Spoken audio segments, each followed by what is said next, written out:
I knew something was off the moment I heard the crash.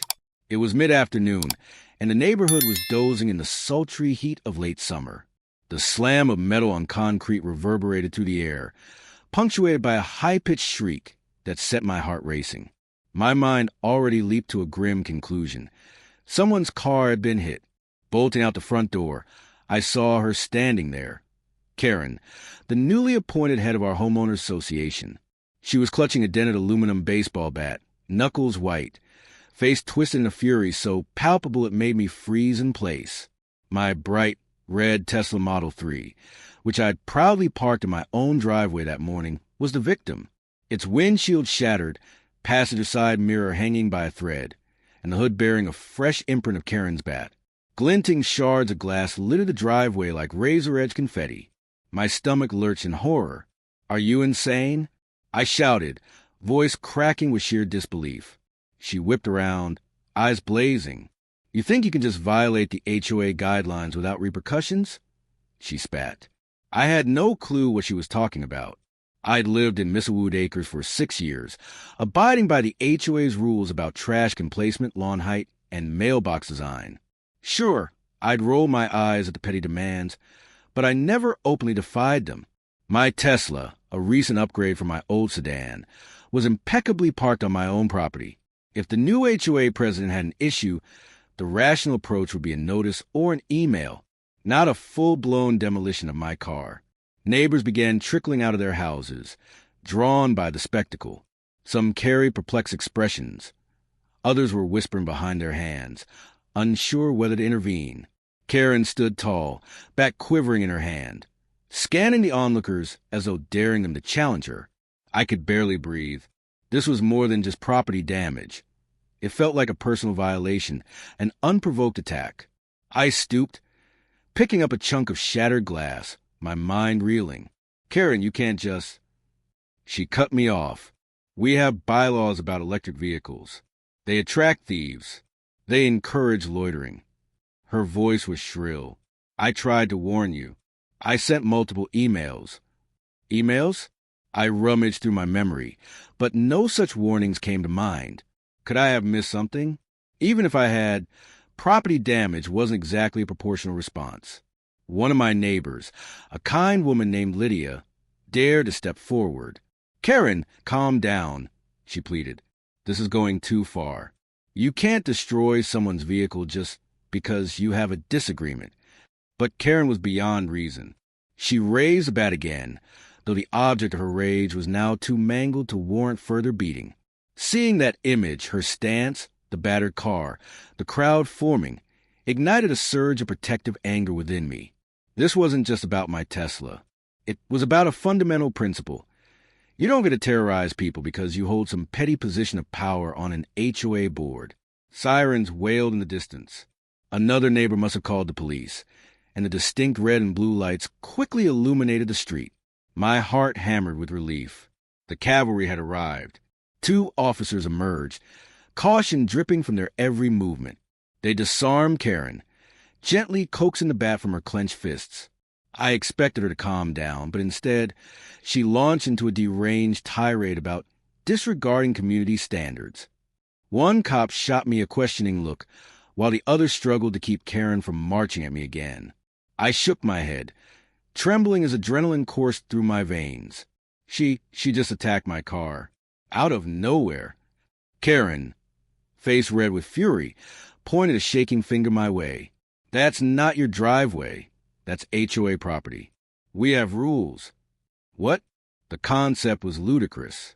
I had a clear deed with my property line spelled out, and the Tesla was well within them. One of the officers guided Karen toward the patrol car, placing a hand lightly on her shoulder to steer her away from the gathering crowd. I could hear bits of their conversation. Her voice was unyielding, spouting nonsense about electric car hazards, visual blight, and unapproved technology. I exchanged a baffled look with Lydia. Neither of us could fully grasp Karen's meltdown. The policeman approached, flipping open a notepad. "Sir, do you want to file a complaint? We have multiple witnesses who saw her damage your vehicle." A complaint? That was a mild term for what I wanted. Karen had effectively smashed my personal property in broad daylight. I felt a simmering rage, but also a swirl of confusion. Absolutely, I said stiffly. I'm pressing charges. She's not getting away with this. By then, half the neighborhood was out on the sidewalks, phones raised, capturing the spectacle. My battered Tesla sat glinting with shards of glass, a testament to the bizarre reality that was unraveling. As an officer took my statement, I watched Karen slump into the police car, ranting about bylaws. It was a surreal moment, one that set the stage for a battle I never dreamed I'd face. Me versus the HOA, all because of an electric car and a power-tripping board president named Karen.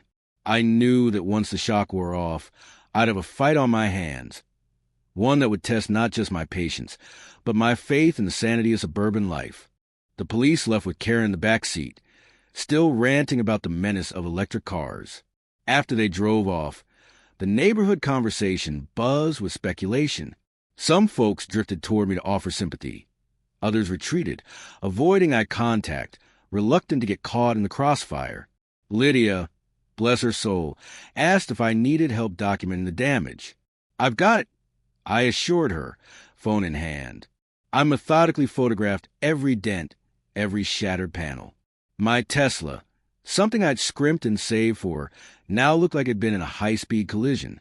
Once the crowd thinned, Lydia and I carefully swept up the broken glass. I don't get it, she muttered. Karen always seemed a bit intense, but this is so extreme. Tell me about it. I agreed, surveying the battered remnants of my hood. No amount of buffing would fix that.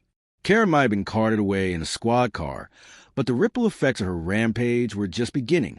Early the next morning, my phone buzzed with a new email. My stomach churned as I recognized the official HOA address. The subject line read, "Urgent notice of violation." You've got to be kidding me. In the body of the message, the HOA's vice president, Reggie, claimed that my driveway was common property and that I'd illegally parked an unapproved electric vehicle in a space designated for standard automobiles. The letter concluded with a chilling line. Failure to remove said vehicle immediately will result in monetary fines and possible towing at the owner's expense. My anger flared. Anyone who saw my property deed could confirm that my driveway was privately owned. And since when did the HOA have the authority to ban electric cars? I quickly typed a terse response. You're factually wrong. Attached is my deed. I'm in compliance with all bylaws. Also, your president smashed my property and was arrested. Kindly fix your approach, or you'll be hearing from my lawyer. After hitting send, I slumped into my chair, trying to gather my thoughts. Karen's meltdown was obviously part of some personal vendetta, but was the entire HOA on this crusade against me? Or was Reggie just a yes man, blindly backing his boss? That afternoon, I received a phone call from an unknown number. It turned out to be Karen's husband, a soft-spoken man who introduced himself as Peter. I'm so sorry, he said, voice trembling with embarrassment. Karen's been under a lot of stress. This is not like her. Stress? I repeated, trying not to sound too sarcastic. Everyone's under stress, but most of us don't go around smashing cars. He sighed heavily. We received dozens of complaints about your Tesla from some older members of the neighborhood who think it's an eyesore. Karen took it personally. She's trying to improve the community, but she went overboard. I'm calling to see if we can settle this matter amicably. My mind reeled. The idea that a brand new Tesla could be considered an eyesore was laughable, especially compared to some of the rusty old trucks parked along the curb. But focusing on that detail wouldn't fix my immediate situation. Peter, I'm pressing charges for property damage. I informed him. I'm sorry if it's strained your marriage, but your wife caused thousands of dollars in damage. She can't just walk away from that. A long silence followed. I understand, he finally said. I'll see if I can talk to the HOA about dropping any violation notices. Maybe that helps. But please, consider working something out that doesn't involve jail time for Karen. She's never done anything like this before. She doesn't belong behind bars. Anger warred with empathy inside me. I understood the man's desperation, but I couldn't simply brush aside the assault on my property, or the fact that Karen had threatened me with that bat. We'll see, I said coolly, ending the call. Over the next few days, I filed an insurance claim and started dealing with the logistics of towing my Tesla to a repair shop. The process was mind-numbing. Between calls to insurance adjusters and the body shop's estimate of the damage, I felt overwhelmed. The costs soared into the high thousands, courtesy of Tesla's specialized parts and the extensive body damage. Meanwhile, the HOA's violation notices kept coming. One letter complaining I was parking a damaged and unsightly vehicle in public view. Another scolded me for leaving debris, the leftover shards of glass, on the driveway. It was surreal, as though Karen's meltdown had infected the entire organization. To calm my nerves, I visited my longtime friend and neighbor, Carl. He had a habit of making strong coffee and offering level-headed advice. Over steaming mugs in his kitchen, we pored over the HOA bylaws. "Nothing in here about banning electric cars," he noted, flipping through pages. "In fact, it doesn't even say your driveway is common property. This is nonsense." I nodded gratefully. "Exactly. It's just harassment." Carl leaned back, eyebrows furrowed. "So your next step is what?" "Wait for them to keep piling on threats." "No," I replied, mind made up. "I'm going to the next HOA meeting. I'll gather all the proof I have, my deed, the repair estimates, the arrest record, and confront them publicly. Let the community see how corrupt their leadership is." Carl smiled, a spark of admiration in his eyes. "Good, because you know how these folks operate. If they sense fear, they'll double down. Show them you're not backing down 1 inch." I felt a surge of determination. Karen might be the face of this bizarre conflict, but the entire HOA board needed to be called out for enabling or at least ignoring her bullying. If they thought they could hound me out of my own home or keep me from owning a Tesla, they were in for a rude awakening. The day of the monthly HOA meeting arrived faster than I expected. Under normal circumstances, I would have dreaded sitting through discussions about trash pickup schedules and paint colors for mailboxes. But now I was eager, no itching, to have my voice heard. I arrived at the community clubhouse early to scope out the room. Rows of folding chairs were arranged before a long table where the board members would sit. A modest podium stood to the side, presumably for residents to air their concerns. I took a seat near the front, a neat folder of evidence in my lap. Photos of my damaged Tesla, the property deed, and copies of the harassing notices. The space filled up quickly. I spotted Lydia and Carl, who offered reassuring smiles from 2 rows behind me. The atmosphere was tense. People whispered in hushed tones, occasionally glancing in my direction. The few times I caught snippets of conversation, they revolved around that Tesla incident. Finally, Reggie, the vice president, called the meeting to order. He fidgeted with his tie, looking extremely uncomfortable, no doubt thanks to the recent events. 3 other board members took their seats. Noticeably absent was Karen, which didn't surprise me. She was probably dealing with legal fallout or a personal meltdown. After breezing through mundane items on the agenda, Reggie hesitated. "Any new business?" he asked, voice thick with apprehension. Several hands shot up, but mine was first. Standing at the podium, I took a steadying breath. "I'm here to address the attack on my Tesla by HOA President Karen and the subsequent harassment from this board. For those who are unaware, Karen smashed my car with a baseball bat, causing thousands of dollars in damage. I have photos, witness statements, and a police report." A murmur rippled through the crowd. Reggie's jaw clenched. Another board member, Denise, shifted uncomfortably in her chair. I continued, "I've also received numerous violation notices claiming my driveway is common property, that my electric vehicle is unapproved, and that I'm in breach of some imaginary bylaw. None of this is supported by the official HOA rules or my property deed." Flicking the projector on, I displayed images of my battered Tesla, the property line documents, and direct quotes from the HOA's own bylaws. I heard gasps from the audience. Some had only heard rumors. Seeing the evidence in black and white seemed to shock them. Reggie attempted to maintain composure. "There must be a misunderstanding," he said lamely. Karen was acting under the impression that it's okay to destroy a neighbor's car. I cut in. "That's not a misunderstanding. That's criminal." Denise spoke up, voice trembling. We never officially sanctioned that action. Karen took it upon herself, investigating the matter internally. My anger flared. You're investigating? Meanwhile, you've been issuing me fines and threats for an illegal vehicle. Seems the board has already decided I'm guilty of something. Reggie's eyes darted around the room, searching for an escape. We had complaints from residents who said what? I challenged that they don't like how my car looks. Is that a crime or a bylaw infraction?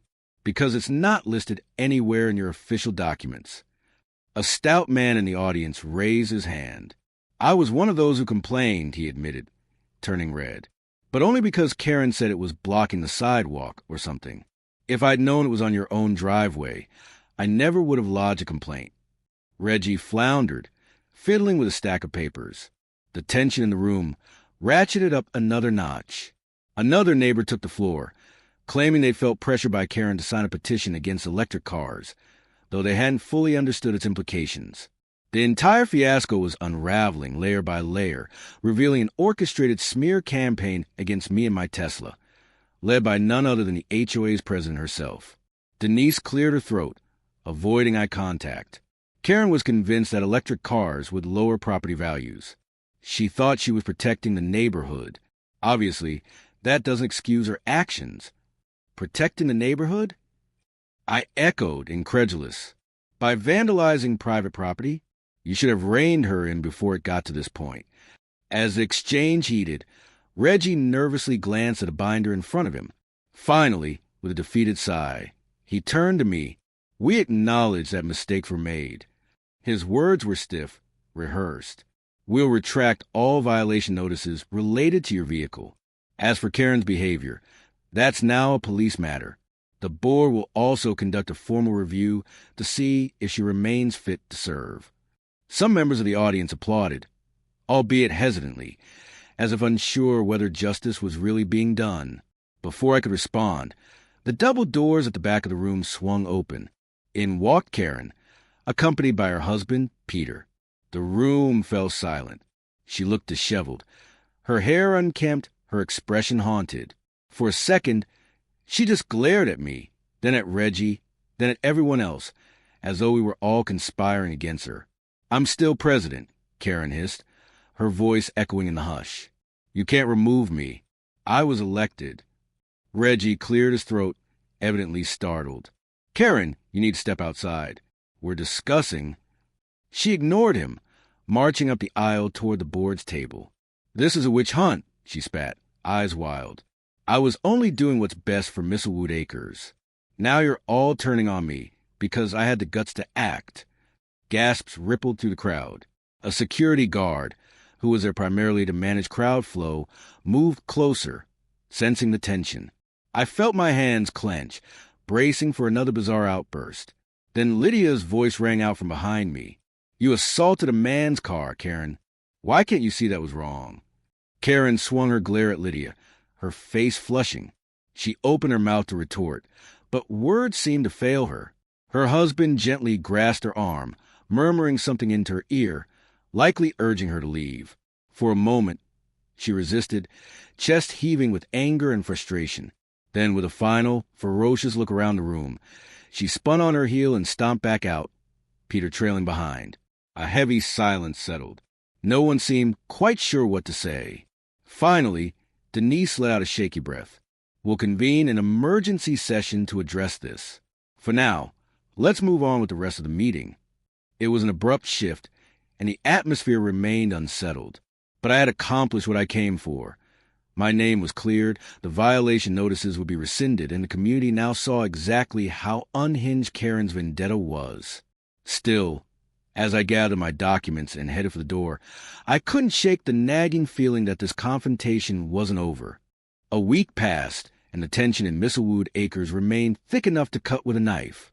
Officially, the HOA retracted every citation and fee against me. They also issued a statement condemning Karen's actions, indicating that they would review her position pending the outcome of the police investigation. But as I'd feared, Karen's meltdown had lit a fuse that wasn't so easily extinguished. One afternoon, I found a handwritten note taped to my front door. You're destroying our community. We've lived here for decades, and we won't let you ruin it with your fancy Tesla and your lawsuits. Concerned residents. The word stung. I wasn't trying to destroy anything. I just wanted my personal property and peace of mind to be respected. I also began noticing the occasional snub. Neighbors who had once given a friendly nod now looked away when they passed, as if the entire conflict was somehow my fault. The irony was maddening. At least Karen herself seemed to have gone underground. After her dramatic appearance at the HOA meeting, she didn't show up at any subsequent community gatherings. According to the grapevine, she was under house arrest pending her court date for the vandalism charges, which meant the law was finally taking its course. My attorney encouraged me to pursue civil damages for the Tesla's repair costs, lost wages, and emotional distress. It was a strong case, but I hesitated, uncertain whether I wanted to drag out the ordeal or if the criminal charges would suffice. Part of me longed for closure, for a clean break from the chaos Karen had unleashed. However, the final twist arrived on a quiet Sunday morning. I'd stepped outside to pick up the newspaper. Yes, I still enjoyed reading the Sunday paper in print, when a tall, middle-aged woman with salt and pepper hair approached me. She introduced herself as Gloria Martinez, a newly appointed interim board member. "I wanted to talk to you in person," she said, voice tinged with sincerity. "The board made mistakes, and we realize that. We'd like to find a way to mend the rifts in our community." Mend the rifts? A wave of relief tinged with skepticism washed over me. "I'm listening." Gloria explained that the board was considering a recall vote on Karen's presidency, effectively removing her from office if the majority of residents agreed. She's facing legal consequences, so even if she insists she can continue, we think it's best for the neighborhood if she steps down. I folded my arms, recalling the baseball bat glinting in the sun. "You'll get no argument from me, but I'm not sure how I can help." Gloria paused, choosing her words carefully. "We want your support in the recall. We're sending out ballots to all residents, and we're also planning a community forum to let people speak freely about their experiences under Karen's leadership. Considering what happened to your car, your voice carries a lot of weight." For a moment, the bitterness I'd harbored threatened to burst free. Why should I do anything more? Hadn't I suffered enough? But then I remembered the note on my door, the old friend who now refused to meet my gaze, the atmosphere of suspicion that had settled over this once peaceful street. Maybe by standing up publicly, I could help steer this place back to normalcy. "I'll be there," I said, "but understand this isn't about vengeance. I just want accountability, and for everyone else to know I'm not the villain in this saga." "Believe me," Gloria replied softly, "most people already realize that." 2 weeks later, the community forum took place at the clubhouse. Chairs were arranged in a large circle, encouraging open dialogue rather than the typical board at the front setup. About 50 residents showed up, some older couples clutching canes, a few families with kids, plus my familiar supporters like Lydia and Carl. Gloria introduced herself and explained the recall process. "We're here to address any concerns regarding Karen's leadership and the direction of the HOA. This forum is for honest conversation. Let's be respectful." For a few seconds, no one spoke. Then an older man, Mr. Jefferson, cleared his throat. "Karen's done a lot of good in the past. She organized the 4th of July parade, the community garden project. But I never thought she'd do something so destructive. I'm ashamed it got this far." Another voice chimed in, describing how Karen had berated them for planting unapproved flowers in their front yard. Someone else mentioned excessive fines for leaving a recycling bin out a few hours past pickup time. A pattern emerged. Karen's reign was marked by overreach, intimidation, and personal vendettas. When it was my turn, I stood up and recounted the car-smashing incident, step by step. I displayed photos of my Tesla's damage, the emails threatening me with fines.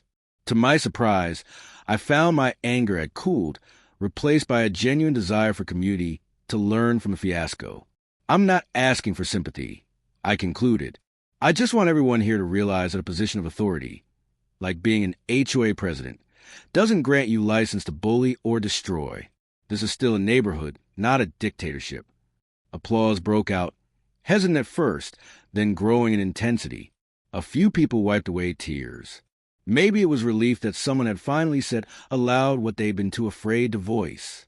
Lydia flashed me a thumbs up from across the circle. Gloria announced a recall vote would be mailed out the following day, with results to be tallied within a week. As people filed out, a sense of cautious optimism permeated the air. Sure enough, the ballots went out, and a week later, the results were undeniable. An overwhelming majority voted to remove Karen from her position. The official notice listed misconduct, abuse of power, and behavior unbecoming an HOA president as reasons for the recall. 3 months later, Karen pleaded guilty to a misdemeanor charge of criminal mischief for smashing my Tesla. She avoided jail time, receiving probation, a hefty fine, and mandatory anger management classes. My insurance eventually covered most of the repair bill, although I was still out of deductible and countless hours of frustration. In the aftermath, the HOA underwent a transformation. Gloria took over as interim president, pushing through measures to ensure no single individual could unilaterally enforce or invent rules. The vibe around Mistlewood Acres slowly healed. Neighbors who'd been scared to speak up started attending meetings, sharing their opinions without fear of retaliation. As for me, I got my Tesla back in gleaming, pristine condition. Every time I slid behind the wheel, I felt a pang of memory, seeing Karen's back coming down, the windshield shattering.